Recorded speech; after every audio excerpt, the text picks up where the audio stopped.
Meantime, the man Donald Trump replaced in the White House is making a return to the national stage today. Joe Biden is the keynote speaker at a national conference here in Chicago, focusing on disability rights and policy. It's part of his first public remarks since leaving office. His speech coming as his successor continues to slam his presidency and amid a growing divide among Democrats about the future of that party.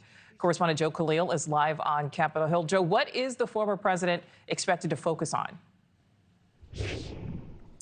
Well, we expect this to be a speech focused on Social Security. And in the words of somebody who is close to President Biden now, they say he's going to talk about how Social Security is a sacred promise for those who have paid into it, and that it is important to not make significant cuts to it.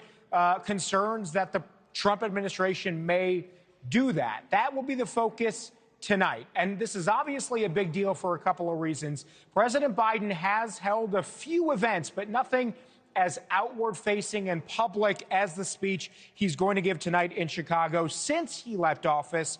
And the reason there are going to be a lot of eyeballs on this, a lot of attention, is because the Democratic Party clearly appears to be at a crossroads in this moment, looking for leaders, looking for voices, typically a role and a void that some former presidents have been able to fill. But in the case of President Biden, there are serious and lingering questions. Is there now too much of perhaps a generational divide where you're seeing thousands and thousands of younger people showing up at rallies that AOC and that Bernie Sanders are doing on a pretty consistent basis at this point?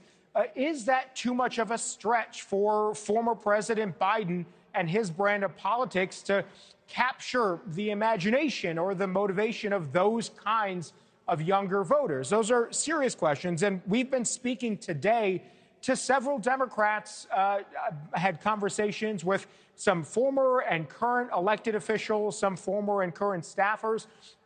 I can tell you the consensus is that the answer is not really, that there's not a whole lot of hope that they are placing in Joe Biden as a sort of current leader, voice, inspiration in the movement right now of Democrats as they continue to sort of search for that. He doesn't necessarily come top of mind for many of the Democrats that we've been speaking to today.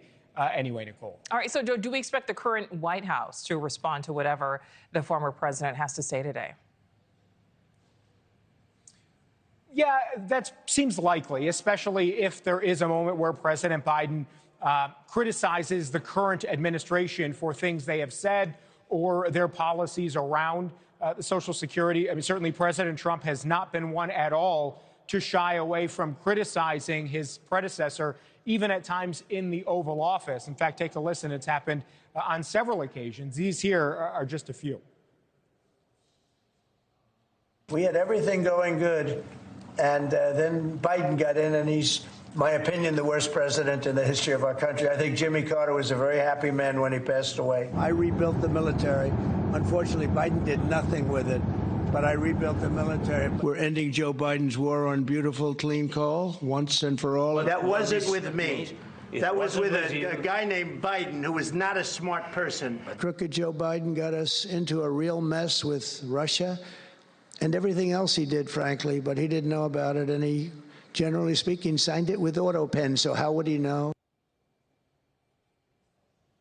So much of the criticism coming from Democrats now at the current administration on Social Security lies with comments that Elon Musk made. He called Social Security a Ponzi scheme. So that has not reassured people concerned that there may be significant cuts to Social Security. It'd be interesting to hear policy-wise what comes from this White House after we hear President Biden speak later on today. Thanks for watching. Go to joinnn.com to find NewsNation on your screen. And don't forget to click the red subscribe button below to get more of NewsNation's fact-driven, unbiased coverage.